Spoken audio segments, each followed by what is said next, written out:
In this ad, old people ruin driving. Hey friends, welcome to the channel. My name is Steven. I'm a brand strategist working for an ad agency in Toronto. On this channel, we examine and analyze advertising in close detail. In this video, we'll be analyzing Toyota's viral ad from this past summer featuring Gen X.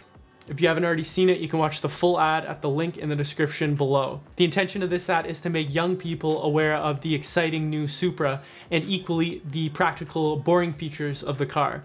It achieves this by identifying an enemy. I like it. I just don't want anyone to think the car can't make a turn.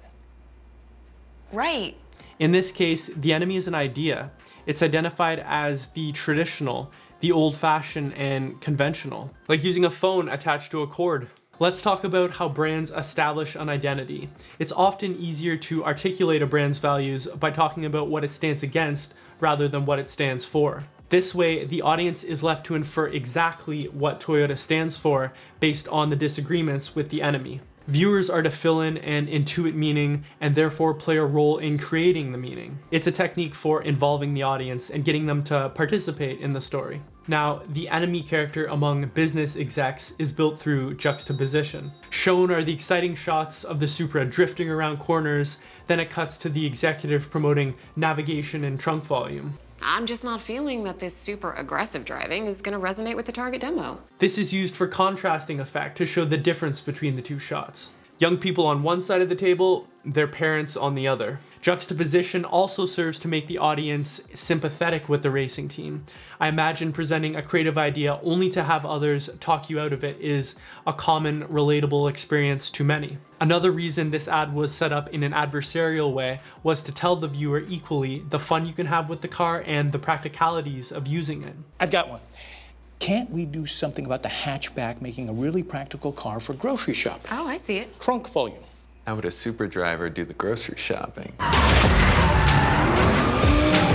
Watching the ad, you're so consumed with frustration and displeasure at the execs, you don't realize you're learning about the trunk volume, VSC, and navigation. The practical details that Toyota wanted you to take from this ad, the boring features of the car. They were able to work the talking points in without making it feel artificial. It's a way to stress the duality of the car. To mention features directly, they would have had to break this format, and then it would feel forced like every other car commercial. It's funny because when you think of Toyota, you think reliable, safe, and predictable vehicles. The Corolla, the RAV4. It feels like with this ad, they're trying to make us think they're trying to shed those associations. This jives with what Toyota corporate is saying. Back in 2017, the Toyota CEO announced no more boring cars. And since then, Toyota's reputation has begun to change. They've worked to change the design of the Prius and RAV4, making them more aggressive and bold. Reintroducing the Supra is a part of this ethos. Toyota grants themselves a cool pass in making this. Can we make this go viral? People like that.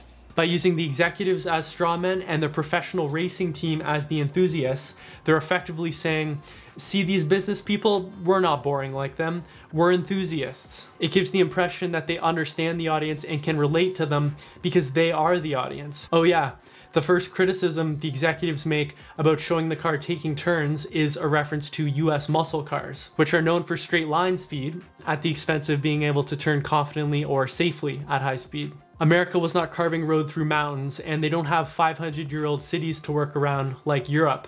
So they didn't need to produce vehicles for roads like that. No. Thanks for watching, guys. If you enjoyed this car ad analysis, you'll like these videos where we analyze different Super Bowl 55 car ads.